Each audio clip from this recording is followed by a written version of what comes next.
Hello, everyone. Welcome to So Dramatic, where we're bringing fantastic ideas to life. Today, I want to talk about speedball stamps and how I make them. When I first learned to do this, I made them with lino, but now I use speedball because it's faster and easier and it melts like butter. It just cuts so easily. So the speedball is cut using one of these tools. I'm not sponsored. These are just the things I'm using. So in my adult life, in my early 40s, I went to textile art school and I relearned how to do this with speedball. These are two that I made. We were supposed to do two that mirrored each other, and I love Tudor roses. My instructor looked at what I had done, and she was the one that suggested more detailing on the sides and in the middle here with the seeds and marks, and I like it so much. And if you're asking yourself, what does this have to do with textile arts? Let me tell you, I have stamped so much fabric with these. This avocado and rose are some of my favorite stamps to use. Recently, I had something funny happen. A woman came in to where I have my regular job, and she had dragon tattoos. And I thought, oh, I want some dragons. They reminded me of the fire drakes from Dragon Riders of Pern, and I knew that I wanted to make some dragon stamps for some cloth. So here is one of my initial ink drawings that I made. I drew several of these and finally settled on two drawings that I liked the best and re-inked over those. The next step was to take an extra dark graphite pencil, anywhere from a 6B to an 8B, and redraw over them using tracing paper. And the reason I wanted to do this was so that I can put the tracing paper face down on the speedball and rub the impression into the speedball so that I have what I drew on the stamp ready to go. And I could then outline it and carry forward and make an amazing stamp. One of the things to remember is that the image is mirrored, so do keep that in mind when designing your work. Just briefly, I wanted to talk about the speedball itself. So this is a small leftover chunk, and it sort of feels and looks like a hard cheese. It's easier to cut than lino. It just makes the whole stamp making situation and experience so much easier, and I like it so much. Like, I've made so many different ones. I'm only showing you four. I have a whole box of these. I did want to briefly talk about the tool for a minute, in case you've never seen one. So we have all of these tools, and they're all basically cutting tips. Like this one's a gouger, and it makes quite a thin line, and there's thicker lines, and this straight line. Yeah. And they go in the tool the same way that you'd put bits in a drill. It's got a little space on one side and the other. I should open it up a bit. Alrighty. And then you put the other bits in here.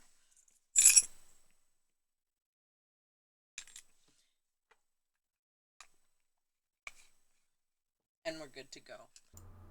Returning to the stamp, I've already made one tracing outline, and I'm going to show you how to make the next one. So I have my graphite piece on the tracing paper face down so that the graphite's going to touch the speedball, and I'm kind of right here looking for the optimal place to put it without interfering too much with the other one, and leaving a nice space right there for cutting and working, and also leaving a nice space on the other side right here so that I have space to cut without potentially damaging or losing too much of the stamp when I do this. So now I'm going to take my bone folder and rub the stamp graphite into the surface. Now you can do this with your fingers also, but I like using the bone folder because it really presses and burnishes it down. Although sometimes I don't burnish well enough. There you go. And I'm missing some pieces, so I'm gonna have to go over those things and reposition the graphite and just rub it a little more. After reburnishing the wing, you can see I have most of it there, and I can see what I'm missing pretty easily, but the tail still needs some help.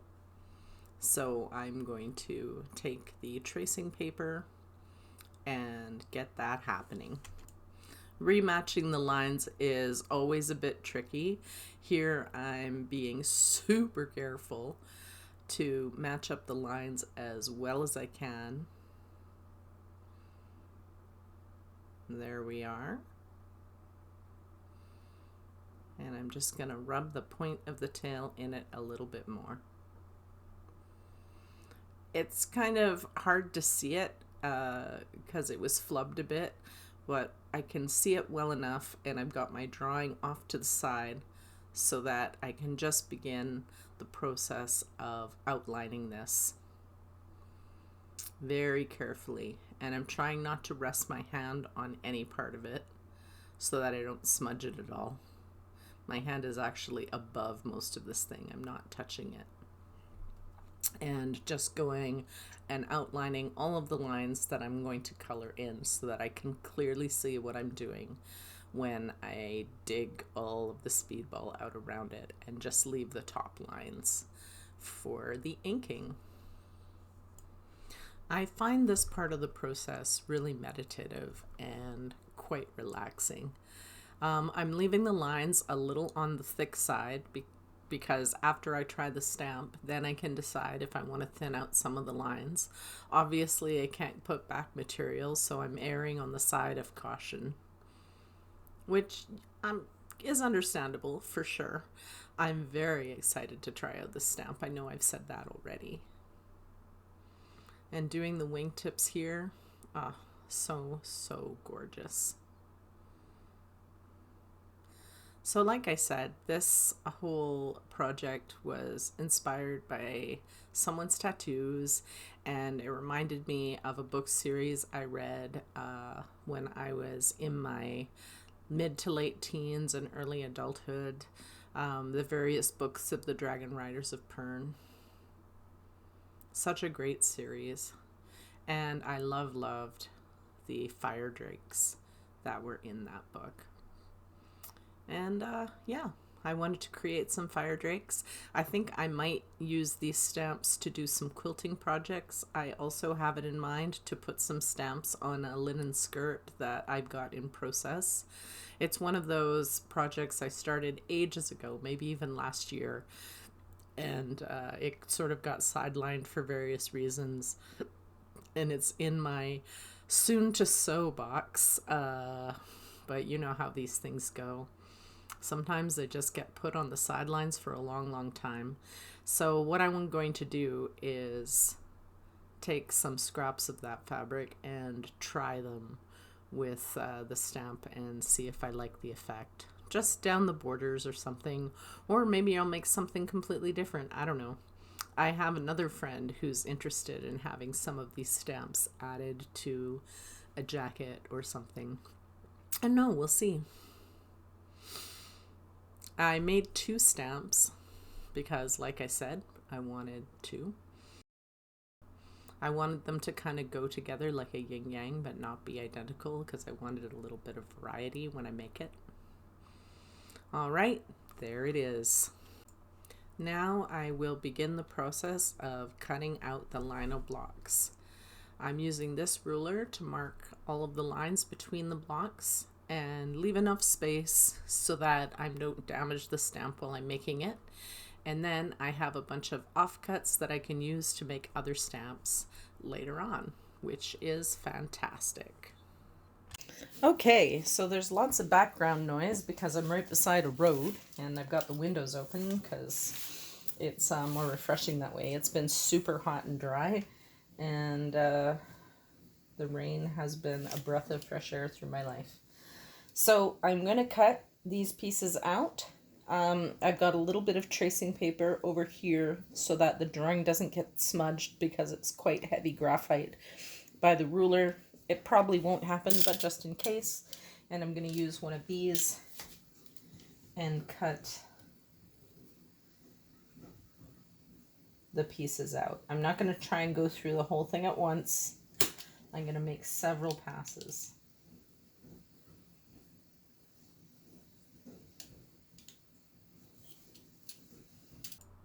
I'm trimming off the bottom part of the blocks now so that I can save the extra speedball in my speedball box for later. And they'll make some lovely stamps maybe, or I could use them for something else. I'm not really sure at the minute. I'm going in here first with my straight liner, not any of the gougers, to outline some of the lines. I'm starting in the center of the dragons to dig out the largest parts and then the smallest pieces and work outward. I've learned from sad experience to make this first cut so that none of the material, I don't get damaged edges in the ink drawn part where I want to keep straight lines. You always have to think what you're leaving above the raised is going to actually make the mark. And in this, leaving a lot of thin lines is pretty nerve-wracking for me. So here is the first part of the dragon stamp that you can see after beginning the gouging out. Another thing I wanted to point out in this process is that it takes a lot of time. You really need to set aside a whole day to do this. It took me 8 to 9 hours to gouge out 2 stamps, 2 relatively simple stamps. I mean, this is more complicated than what I used to make, but still, it's pretty complex. And the lines are just simple enough that I can get it done without too much pain and suffering or too much, is this the line, kind of thoughts that you may have. Also, as you're working, you will find that you get better at doing certain parts of it than others. Like the second stamp was so much easier for me to make because I was in the flow and I had understood better which cuts to make where and which tools were doing the best job. And you know, it has been a lovely, lovely process. And seeing the dragons slowly pop out of the speedball was one of the most satisfying parts of this project. I want to touch on my method for scooping out all of that material on the outside edges. I use long gouges to cut out in sections so that I can then take this flat tool and cut across very smoothly to take out chunks of it. Again, through sad experience, I've learned not to just slice out the chunk without having lines coming down where you can poke it out carefully. Even though I take the gouging tools and run along the outside with the small gouging tool and then larger ones to create a space between the outside edges material that I have to cut out and the actual design itself so that I don't damage the lines that I've created with pencil to do this. It's a very, very long and picky process. You have to be so careful when you do this. And there is the finished dragon and ready to test. So this is the setup. I have a piece of heavy draping muslin and a bunch of quilting fabric and this on the bottom.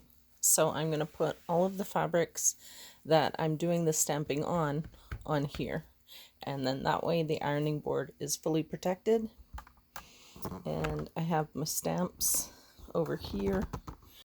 I also have my rollers set up with some spare fabric protection there. And over here, that is the setup. The ring light's kind of strong in the camera. But that's where I'll be doing the rolling out, and then I'll be doing the printing back over here. I'm using the same cloud print that I'm going to be printing a small amount of. And printing the fabric and doing the surface design is the craft today. I'm not sure what I'm going to do with my printed dragons, but we'll see. I'm also going to test out some of the other stamps that I have, maybe on some other fabrics. I'm definitely going to use these two pieces as tests. Don't forget the little avocado. And we're going to go from here. So I'm going to roll out some paint and we're going to start stamping.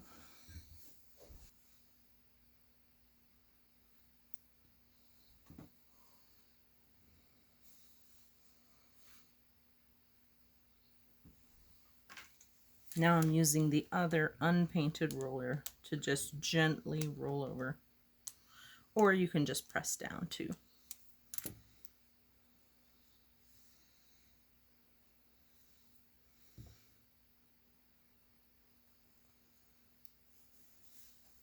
Nice. And you're always going to have some residue of the last stuff that was ever on your stamp. And or you could clean your stamps, but I don't really. I like this part, and I usually stamp it out in the testing process. So I'm going to test the dragons now. I've decided to test the locked in pattern first. They're a little bit off the mark, but you know what? I'm just testing.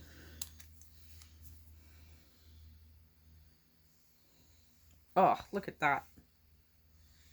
Oh, I like it so much. All right. I'm going to do a bunch more test stamps because that's fun, and keep going. This pink fabric is the perfect foil for a lot of these colors. I don't know where I'm going to use this fabric later, but I will definitely be using it in something, probably a quilt project, so that'll be fun. And here you see the eye roses, and they're just so cute. So I have two of these, so I set one up to just be this one, and this nib I can change out if I need, and that way it's a little bit less back and forth. So these ones were working okay, but there are places where it's still really high up, and I had left a whole bunch of this kind of stuff thinking it was going to stabilize it out, but I think I just need to come in and cut a bunch of it out and then lower the edge of the rest of it quite a bit, just so I don't have these high ridges that I'm having. I need it to be lower, and I need some of it just to go away completely. And yeah, I think what I'm going to do is first draw a line on this.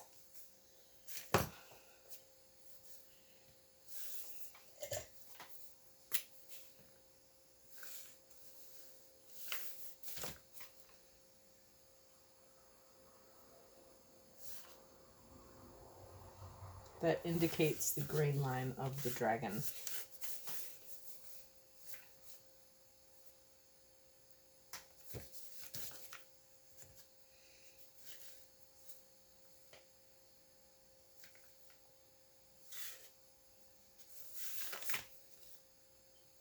Just so it's clear.